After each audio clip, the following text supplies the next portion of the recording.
Emergency के time पे ना आप कुछ सरकार के खिलाफ नहीं बोल सकते। टॉर्चर करके रख दिया था मुगल सराय स्टेशन पे। इंदिरा गांधी की सरकार थी उस समय। अपने पिताजी या दादाजी से पूछेगा ना, जबरदस्ती पकड़ पकड़ नसबंदी कर दिया था। 14 को बैंकों को हड़प लिया सरकार। प्राइवेट आदमी का बैंक था। जो भी सरकार चला रहा है उसके ऊपर एक जवाबदेही होती है, लेकिन विपक्ष बेलगाम घोड़े।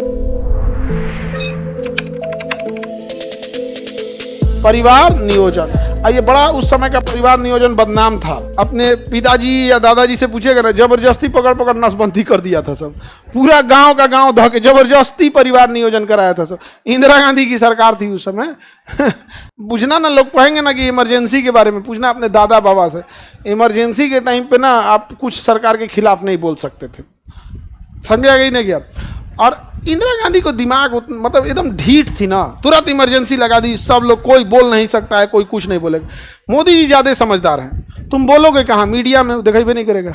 और इंदिरा गांधी थी, बोलोगे तो पीटेंगे, बोलोगे तो पीटेंगे, इसलिए जाइए, बोलेंगे तो पीटेंगे। इमरजेंसी में किसी ये दीनदयाल उपाध्याय, पंडित दीनदयाल उपाध्याय टॉर्चर करके रख दिया था मुगल सराय स्टेशन पे। इनको बहुत यातना मिली थी। अब जांच रिपोर्ट में कुछ अभी नहीं किया, इसलिए देखिए उस मुगल सराय स्टेशन का नाम क्या हो गया? दीनदयाल उपाध्याय। दीनदयाल उपाध्याय। 14 बैंकों का राष्ट्रीयकरण हो गया चौथी पंचवर्षीय योजना में। राष्ट्रीयकरण का मतलब क्या होता है? सरकार अगर आपकी चीज़ों को हड़प लेती है तो उसे कहते हैं राष्ट्रीयकरण। जैसे KGS, खान ग्लोबल स्टडीज, ये प्राइवेट संस्था है। सरकार कहेगी सर अब आप छोड़ दीजिए पढ़ाना, हमारे पास बहुत टीचर हैं, हम पढ़वा लेंगे, अब आप घर जाइए। हम कहा ऐसे कैसे?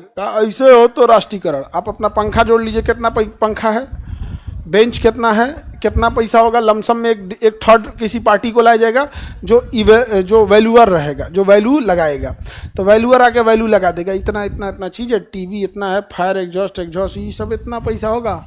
लमसम में उतना अमाउंट दे दिया जाएगा। फिर कुछ सेटलमेंट होगा कि ना इतना नहीं, इतना से ज़्यादा, क्योंकि राष्ट्रीयकरण करेगा तो करना ही पड़ेगा। फिर एक फिक्स अमाउंट पे राष्ट्रीयकरण हो जाएगा, उतना पैसा हमें दे दिया जाएगा। संस्था कौन ले जाएगा? सरकार। और उसके बाद हमसे एक एग्रीमेंट साइन कराएगा कि अब आप दोबारा नहीं खोल सकते। अब आप लोग सोचिए अपना, ऐसे ही होता है राष्ट्रीयकरण। ऐसे ही क्या होता है? राष्ट्रीयकरण। समझ में आ रहा है? इसी को कहते हैं राष्ट्रीयकरण। 14 को बैंकों को हड़प लिया सरकार। प्राइवेट आदमी का बैंक था, जैसे ICICI बैंक है, HDFC बैंक है, प्राइवेट है ना, एक्सिस बैंक प्राइवेट है। सरकार ऐसे 14 को बैंक को हड़प लिया, पैसा दे देगा, ले पैसा दे, भाग यहाँ से। आप 14 बैंकों का राष्ट्रीयकरण किसके समय हुआ? चौथे। इंदिरा गांधी इतना कठोर कर दी, मोरारजी देसाई विपक्ष में आए और कहें कि देखिए आपके बैंक का पैसा हड़प ली इंदिरा गांधी, देखिए आपको इमरजेंसी लगा दी, परिवार नियोजन कर दिया यहाँ पर, इसको हटाइए, हमको जिताइए। तो लोगों ने कहा सही बोल रहे हैं, एकदम सही बोल रहे हैं मोरारजी देसाई को जिताया जाएगा। इमरजेंसी लगा दी इंदिरा गांधी, और लोग किसको जिता दिए? इसलिए मोरारजी देसाई 5वीं पंचवर्षीय योजना को 1 साल पहले ही खत्म कर दिए थे। चौथी में इंदिरा गांधी थी, अब 5वीं पंचवर्षीय योजना चल ही रहा था, तब तक 4 साल बीत गया था तो चुनाव हुआ। 1 साल बचल था ना, तो मोरारजी देसाई पहले ही खत्म कर दिए। कहेंगे हमारा योजना रहेगा, इनका कहे रहेगा, तो मोरारजी देसाई जीत गए। अब मोरारजी देसाई ने एक अच्छा काम किया था कि संपत्ति के अधिकार को हटा दिया था। कहा था कि अगर आपकी संपत्ति है तो सरकार उसे ले सकती है, पहले नहीं ले सकती थी। मुआवजा तो पहले भी देना था, अभी भी देना था, लेकिन पहले आपकी इच्छा थी, अब बेचना चाहते हैं कि नहीं। लेकिन विकास में बहुत बाधा आ रही थी, इसलिए मोरारजी देसाई ने क्या किया कि कहा कि संपत्ति का अधिकार अब नहीं रहेगा, अब सरकार को लेना रहेगा, तो आपको मुआवजा देगी और ले लेगी।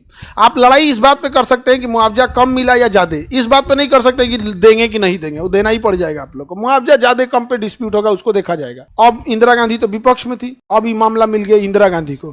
कहे कि देखो हम तो बैंके का राष्ट्रीयकरण है, तुम्हारा सब संपत्ति सरकार ले लेगी अब। और उस समय मीडिया ये सब उतना थी नहीं। कहे कि कौन सी हुआ है? तो जो पढ़ा लिखा थे वो बोले संपत्ति का अधिकार अब आपका मूल अधिकार नहीं रहा, अब आपकी संपत्ति सरकार चाहे ले सकती है। कहा सरकार हमारी संपत्ति ले लेगी? हाँ जमीन हो, हाँ जमीन हो, खेत हाउ हो, मकान ऊ हो। ये इंदिरा गांधी ठीक थी हो। लोगों ने किसको हरा दिया? मोरारजी देसाई को। फिर किसको लेके चला है? इंदिरा गांधी को लेके चला है। नहीं समझा गया? तो देखो, तुम गौर से अगर देखोगे तो सरकार के ऊपर जवाबदेही होती है। जो भी सरकार चला रहा है उसके ऊपर एक जवाबदेही होती है।